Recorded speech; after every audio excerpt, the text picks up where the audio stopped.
Il y a eu conseil des ministres ce mercredi matin au palais présidentiel, conseil présidé par le chef de l'État. Au nombre des décisions prises par les membres du gouvernement, une 4e licence accordée dans le domaine de la téléphonie mobile. Dur de circuler à Abidjan aux côtés des camions de ramassage d'ordures ménagères, en partie responsables des embouteillages et autres accidents de la circulation du fait de leur mauvaise conduite. On en parle dans ce journal. Et puis 3 ans de prison ferme pour fraude fiscale et blanchiment requis contre l'ancien ministre français Jérôme Cahuzac. Il est accusé d'avoir dissimulé un patrimoine d'une valeur de 3,5 millions d'euros, soit plus de 2 milliards de nos francs. Voilà pour les titres. Madame, Monsieur, bonsoir et bienvenue dans ce journal. Il y a eu conseil des ministres ce mercredi matin au palais présidentiel. Au nombre des décisions prises par les membres du gouvernement, une 4e licence accordée dans le domaine de la téléphonie mobile. Elle a été accordée à une société libyenne. On en sait plus avec Jérôme Kofi Aboula. Un 4e opérateur de téléphonie mobile en Côte d'Ivoire. Il s'agit de la société libyenne dénommée Helpetic. C'est le conseil des ministres tenu ce mercredi qui l'annonce. Le nouvel opérateur a sa base à Dubaï. Relativement donc à la procédure d'octroi d'une 4e licence, le processus conduit par la RTCI et le ministère de l'économie numérique et de la Poste a abouti au choix de l'entreprise libyenne Helpetic qui opère déjà dans plusieurs entreprises TIC ailleurs dans le monde. Les critères d'évaluation sont principalement le business plan proposé par les candidats, le modèle économique, les marges et le taux de rentabilité interne, les contreparties financières, les assurances par rapport aux engagements d'investissement, les assurances par rapport à la reprise d'une partie du personnel des sociétés aujourd'hui qui n'opèrent plus, etc. Une autre information capitale annoncée par le Conseil, elle concerne le programme élargi de vaccination. Dans le but d'accroître l'indépendance vaccinale de notre pays, le Conseil a décidé d'anticiper le paiement des vaccins et consommables du programme élargi de vaccination. Cette mesure permettra principalement de prémunir notre pays contre les ruptures en vaccins traditionnels et ainsi de mieux protéger la population, principalement les enfants. Et évidemment, accessoirement, tout cela permettra d'améliorer les indicateurs de couverture vaccinale de notre pays.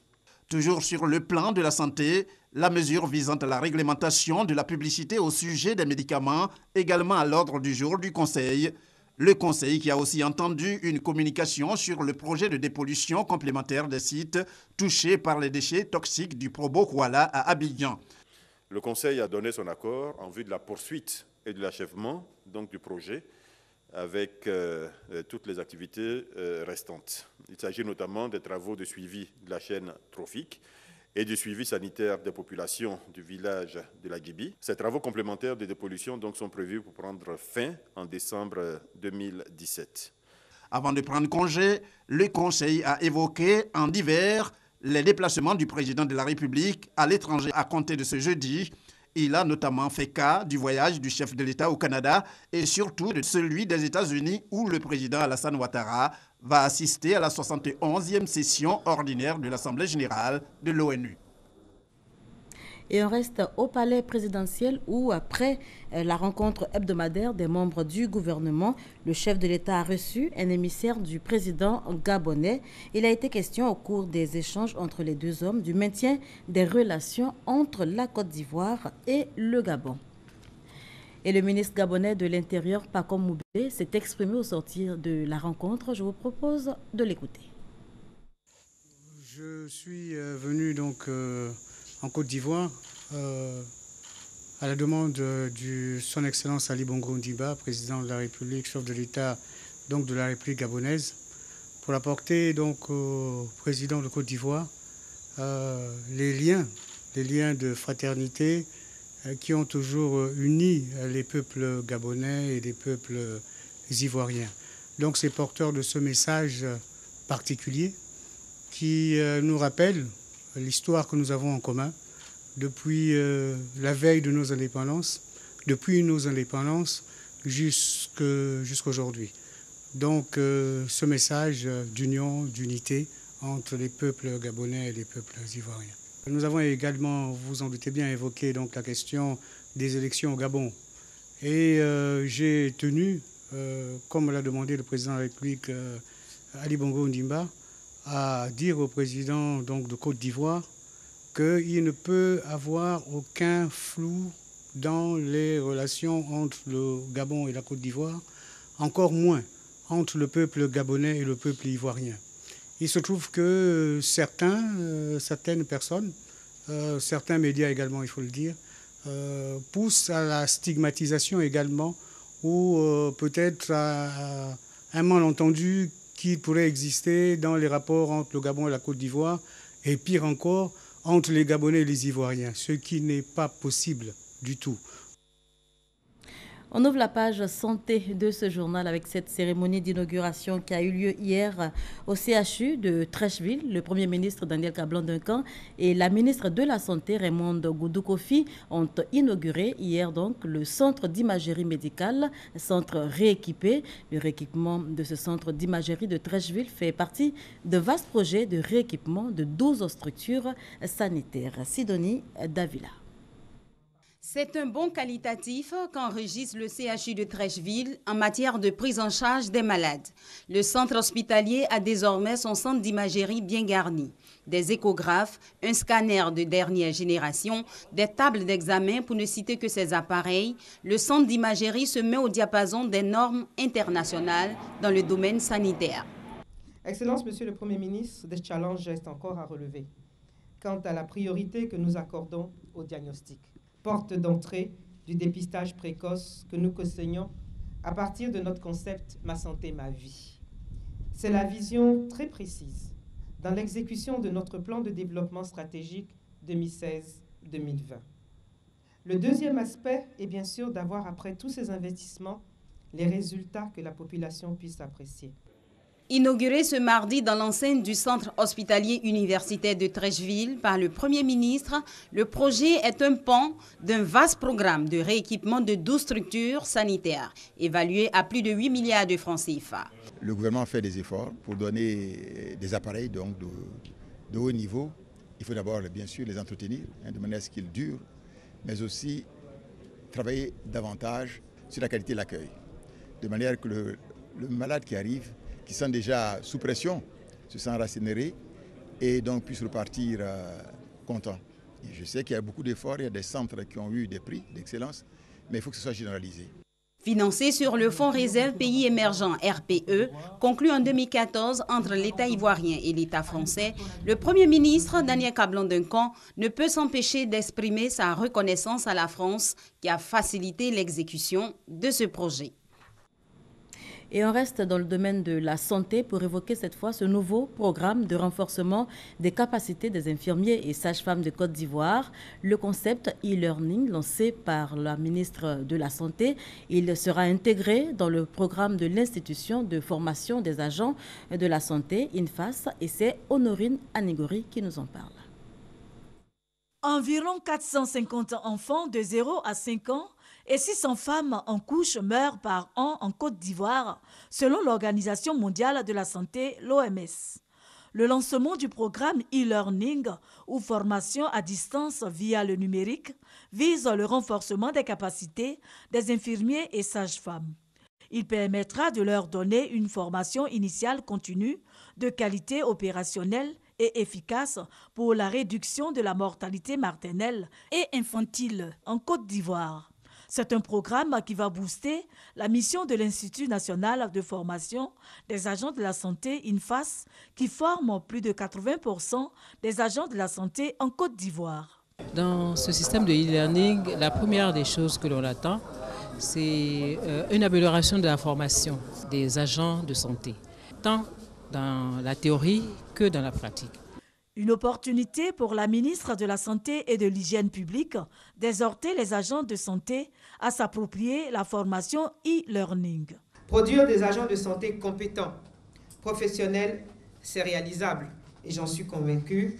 C'est pourquoi nous espérons que la formation en e-learning viendra corriger ces inadéquations Pour le personnel médical, ce programme est une aubaine. C'est avec plaisir et assez d'enthousiasme que nous recevons l'innovation de Madame la ministre en accord avec le ministère du Sénégal sur e-learning, qui est une initiative dans l'intention de rentrer dans l'émergence, comme on le dit, afin d'être un modèle des agents de santé. Ce projet bénéficie de l'appui financier de l'Association pour la médecine et la recherche en Afrique, AMREF. Et voilà qui referme le volet santé de ce journal. On parle éducation à présent. Les habitudes vont devoir changer pour les élèves du primaire. Ils auront désormais cours les mercredis. Et c'était donc le premier jour de cours de mercredi aujourd'hui. La décision du gouvernement est entrée en vigueur. Grace Kondo était sur le terrain. Plus de repos les mercredis matins pour élèves et enseignants du primaire. Mercredi est désormais jour ouvrable, un jour inscrit sur le tableau des élèves et sur leur emploi du temps. Cette mesure gouvernementale a eu un écho favorable ici au groupe scolaire Djeloukou dans la commune d'Atekoubé. Élèves et enseignants sont en plein exercice. Depuis 7h30, les enfants sont arrivés et on a commencé à travailler. On a révisé la table de multiplication avec les enfants, la table par 2. Et ensuite, nous sommes en train de faire une dictée lacunaire. Aujourd'hui, mercredi, ma mère m'a réveillée pour venir à l'école et pour venir étudier avec ma maîtresse et tous mes amis. Dans cette autre classe, toujours au groupe scolaire Djeloukou, ce premier mercredi de la rentrée scolaire est consacré à la distribution de kits. Nous avons respecté la consigne donnée par le ministère. Nous sommes là et on nous a demandé de distribuer les kits aux enfants ce matin, aujourd'hui mercredi. C'est ce que nous sommes en train de faire. Pour un suivi effectif des cours de mercredi, le COGES est aussi sur le terrain. J'ai visité toutes les classes, tous les enseignants sont là, les directeurs sont là, ils sont en train de faire les cours. Vraiment, je suis très content. Chaque semaine, je fais une visite à l'école, chaque 2 jours. Mais mercredi, je vais prendre encore pour venir vérifier si vraiment tout se passe bien. Au groupe scolaire Amondabi Catherine, dans la commune du Plateau, élèves et enseignants ont aussi répondu à l'appel. J'avoue que ce n'était pas dans mes habitudes. Normalement, les mercredis, je viens pour mettre de l'ordre dans le bureau. Voilà, pour la tâche administrative.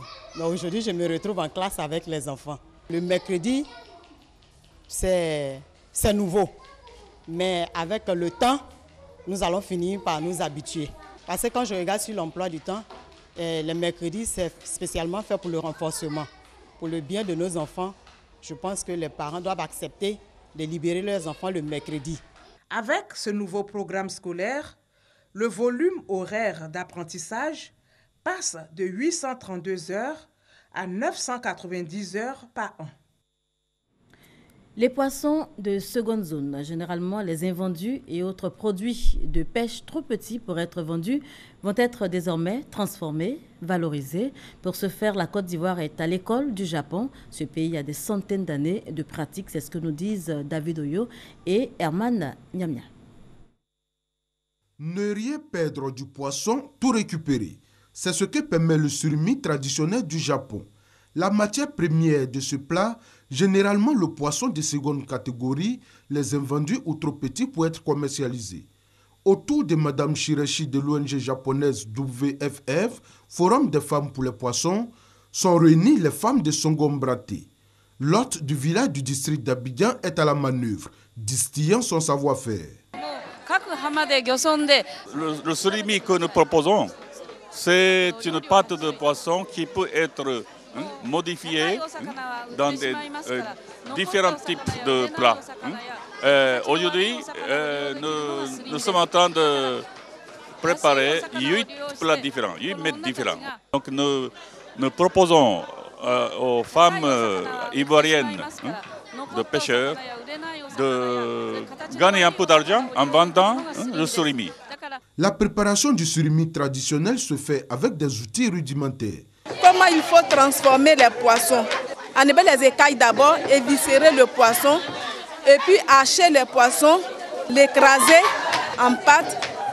La valorisation du poisson de seconde zone à moindre frais, une opportunité que saisissent avec plaisir les coopératives de vendeuses de poissons. Cette nouvelle méthode est vraiment bien parce que non seulement elle nous permet de donner de la valeur aux petits poissons, aux poissons qui n'ont pas d'habitude une valeur commerciale, mais avec ce mélange et cette nouvelle méthode de préparation, ça donne de la valeur à nos poissons.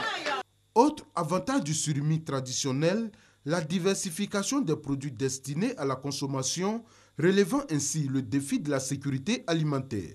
Avant la phase d'apprentissage, les initiateurs du projet du surimi en Côte d'Ivoire ont présenté leur projet et ses différents avantages au ministre des Ressources animales et halieutiques.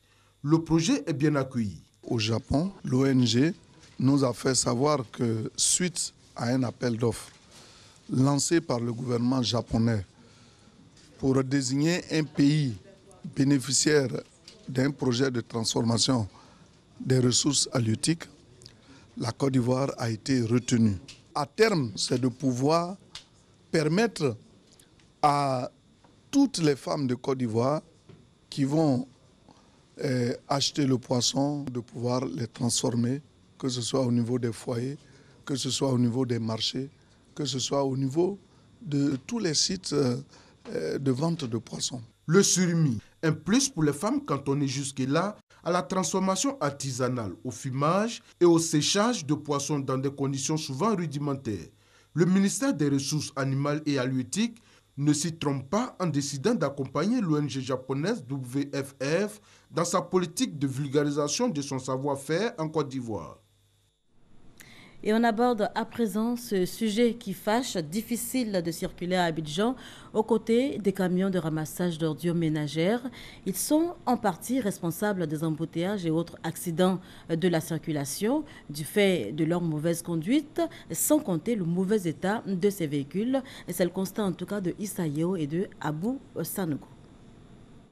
Mamadou Bakayoko, la trentaine est révolue, est chauffeur de camions de ramassage d'ordures ménagères depuis quelques années. Avec son équipe, il est chargé de débarrasser les ordures du boulevard Latry, aux 2 plateaux, et la 7e tranche à Angré.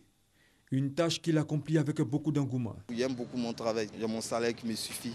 Quand j'ai un problème, j'explique au patron, il arrive à m'aider. La société de ramassage d'ordures ménagères où exerce Mamadou dispose de 3 équipes pour le nettoyage de cette zone. La première travaille de 15h à 23h, la deuxième de 23h à 7h et la troisième de 8h à 14h. Pour lui, le respect de ses horaires est un impératif. Dans la journée, si nous on ne sort pas, nos patrons prennent des pénalités, nous on prend des pénalités sur ça. Pour sa part, la directrice de l'Agence nationale de la salubrité urbaine, en assure, explique que la majorité du ramassage se fait la nuit, mais n'empêche qu'il est autorisé que les camions travaillent dans la journée. Entre 2011, où cette mesure a été prise, et 2013, on a environ 55% de collecte nocturne contre 45% de collecte diurne, n'est-ce pas, donc dans la journée. Et depuis 2013 jusqu'à ce jour, nous sommes environ à 70% de collecte nocturne contre 30% pour la journée. Toutefois, elle déplore le manque de sérieux de certaines sociétés la nuit dans l'accomplissement de leurs tâches. À partir de minuit jusqu'à 7h du matin, c'est là qu'il y a les problèmes. Donc vous avez certains opérateurs qui sautent une ou l'autre des tranches, en tout cas qui ne sont pas bien exécutés. Et pour ces opérateurs, donc, on applique des pénalités. Si ces camions de ramassage d'ordures ménagères jouent un rôle important dans l'assainissement des quartiers, il n'en demeure pas moins qu'ils constituent un véritable danger sur les routes. Manque de feu arrière, mauvaise conduite des chauffeurs, le travail aux heures de pointe dans la journée, embouteillages sont autant de désagréments causés par ces mastodontes. Quotidiennement, même ces camions nous posent problème. C'est l'embouteillage. Nous ne savons pas si les visites techniques sont bien faites, sont faites de façon permanente ou aux dates qu'il faut. Maintenant, vu leur état, c'est vraiment un danger souvent. Il faut qu'on trouve une solution à ça parce que en pleine journée, ramasser les ordures peut passer là, ça crée des embouteillages, ça crée des accidents. Des griefs rejetés par Mamadou Bakayoko. Le fait qu'on sorte tôt dans la journée, ça ne gêne personne. Par exemple, si je suis sur une grande voie, si je dois faire les 2 côtés, je fais un côté pour aller, c'est vrai, il a créé un peu l'embouteillage, mais je suis obligé. Mais où j'essaie, je dois garer et puis ça crée trop d'embouteillage, je continue Et peut-être que mon retour, mes éboueurs vont passer de l'autre côté pour prendre la poubelle pour venir mettre. Face aux nombreuses plaintes des usagers, la Nassur explique les raisons de la vétusté des camions de ramassage. Cette vétusté des camions s'explique par plusieurs raisons. La raison principale, c'est les arriérés de paiement. Tout ceci fait que demander des investissements à ces opérateurs devient difficile. Le ministre Anne Loto, depuis son arrivée, il faut dire que les problèmes de paiement sont vraiment résolus. Malgré ces explications, la réalité est tout autre sur le terrain. À la Riviera Palmeraie, un chauffeur de camion de ramassage d'ordures ménagères mal inspiré endommage un véhicule en stationnement. Il y a un côté de mariage. Moi, mon côté était un peu libre. Ils sont venus vers moi. Ils ont dit que non, décidé. Quand il a vu rétro, il a vu que non, vraiment, il a touché son camion, il a garé. Un agent de police de service constate que le chauffeur ne dispose d'aucune pièce afférente. En guise d'excuse, le conducteur lui fait savoir qu'elle se trouve avec le patron de la société qu'il emploie. En pareille circonstance, le policier du service constat se voit dans l'obligation d'attendre une arrivée probable de ce dernier. Dans ce cas, si vous avez du boulot à faire ou une urgence, vous êtes obligé d'abandonner la procédure et faire réparer votre véhicule à vos frais, comme c'est le cas de ce conducteur qui n'a pas voulu être filmé. Pour les usagers, une solution doit être trouvée. Dans la journée, quand ils sont au milieu de la circulation comme ça, vraiment c'est très dangereux. Il y a beaucoup qui n'ont pas de freins. Bon, beaucoup même quand ils sortent dans les carrefours comme ça, ils sortent parce qu'il faut sortir. Donc beaucoup ont trop peur de ces camions. Les autres ont peur parce qu'ils se disent qu'on n'a pas de freins. Il ne faut pas qu'ils vont avoir peur. C'est le travail. On ne peut pas rouler un véhicule sans frein. Moi aussi, étant à ma vie, il y a des enfants, il y a ma femme, je suis marié. Donc, il ne peut pas prendre un gros camion, sortir sans frein, non. Mais s'il constate tout de suite qu'il n'y a pas de frein, il rentre au garage.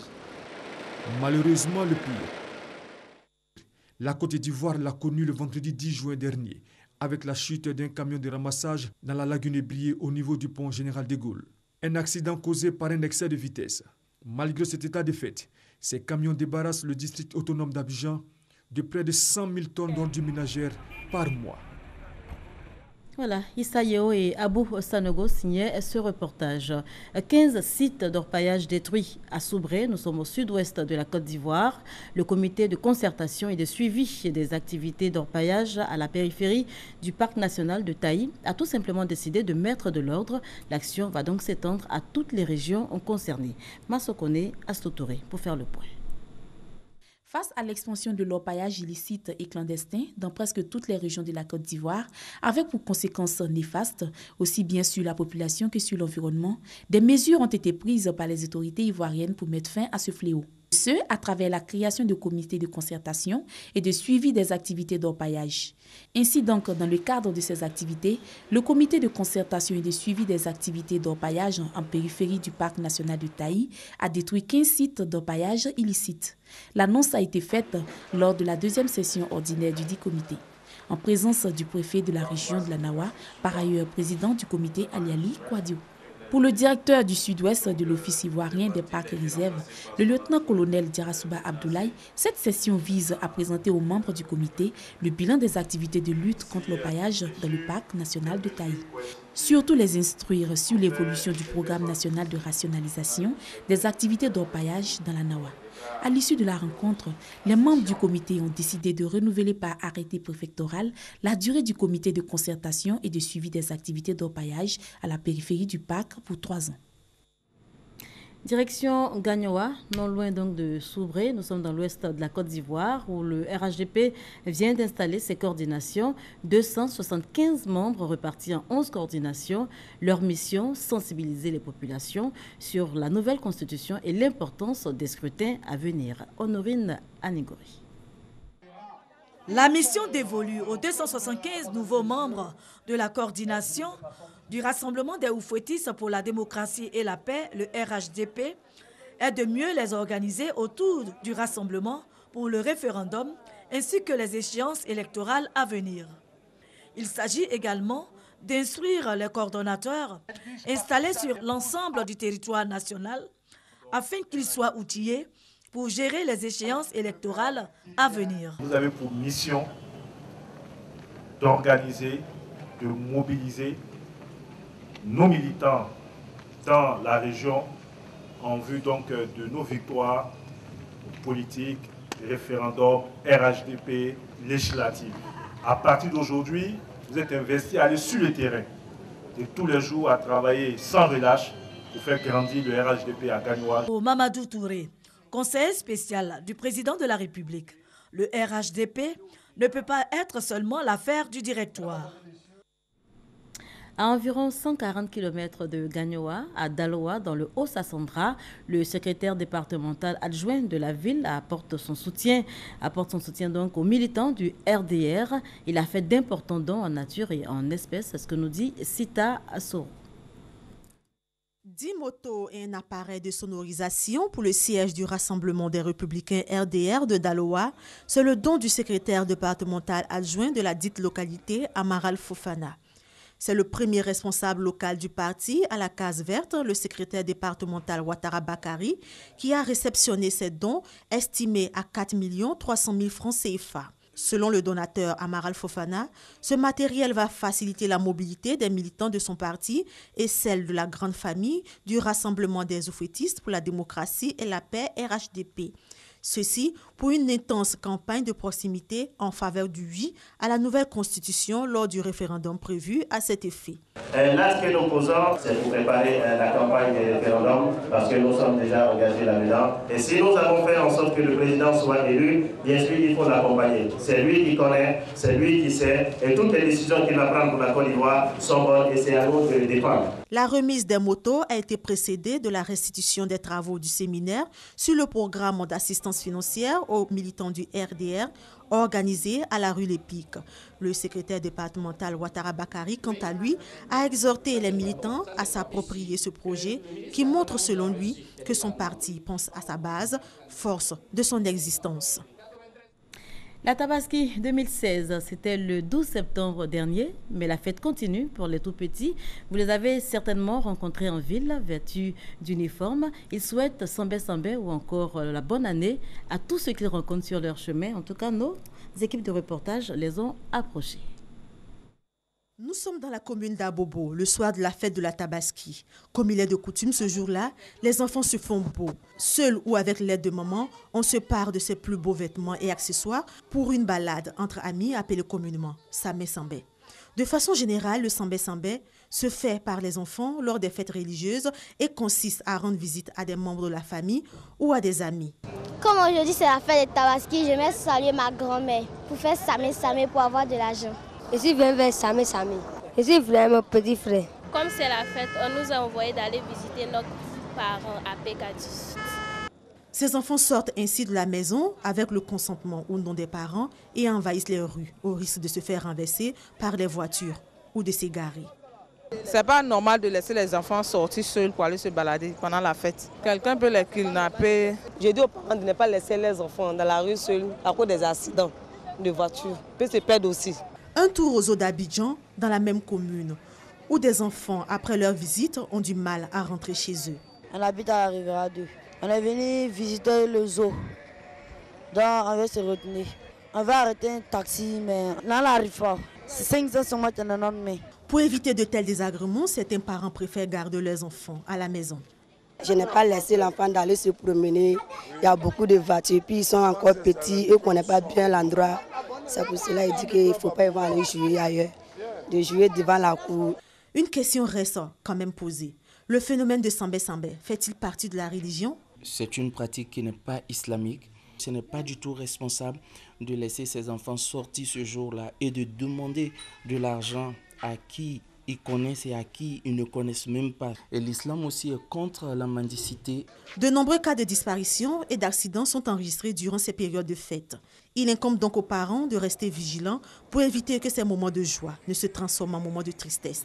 Surtout que la fête, selon les religieux, s'étend sur 3 jours.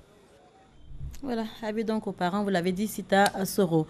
La France pour terminer, 3 ans de prison ferme pour fraude fiscale et blanchiment requis contre l'ancien ministre français Jérôme Cahuzac. Il est accusé d'avoir dissimulé un patrimoine d'une valeur de 3,5 millions d'euros, soit plus de 2 milliards de nos francs. Amsa Diaby. Des comptes en Suisse, à Singapour ou encore sur l'île de Man en Irlande, un patrimoine estimé à plus de 3,5 millions d'euros, soit plus de 2 milliards de francs CFA que Jérôme Cahuzac, l'ancien ministre français du budget, a dissimulé à travers un montage sophistiqué, ce qui risque aujourd'hui de lui coûter la prison. Ce mercredi, au parquet financier, l'heure était aux réquisitions. 3 ans de prison ferme et 5 ans d'inéligibilité pour avoir menti des années au fisc français. À 64 ans, l'ancien héros de la lutte contre l'évasion fiscale est poursuivi dans un procès pour fraude fiscale et dissimulation de patrimoine. Les faits remontent au 4 décembre avec les révélations de Mediapart. Le site assure que Jérôme Cahuzac a possédé pendant de longues années et jusqu'en 2010 un compte au sein de la banque suisse UBS à Genève qu'il n'a jamais déclaré au fisc. Ce compte aurait été vidé et l'argent placé dans une banque à Singapour. Une plongée dans l'opacité des sociétés offshore pour un ministre tenu de déclarer son patrimoine avant son entrée au gouvernement en 2012. Il nie d'abord les faits, puis démissionne du gouvernement en 2013 et finit par faire ses aveux au juge. Après enquête, le parquet découvre une fraude sophistiquée, inscrite dans la durée en complicité avec son ex-femme Patricia. 2 ans de prison ferme est requis à l'encontre de cette dernière et 3 ans pour Cahuzac, en plus de 5 ans d'inéligibilité. Pour la chef du parquet financier, il s'agit là de sanctions requises pour punir la trahison pour avoir sacrifié tous les principes pour l'appât du gain. Une réquisition qui annonce sans doute l'épilogue d'un procès riche en révélations dans un scandale politico-financier. Et c'est la fin de ce journal. Merci de nous avoir suivis. Je vous souhaite de passer une excellente soirée sur RTI 1.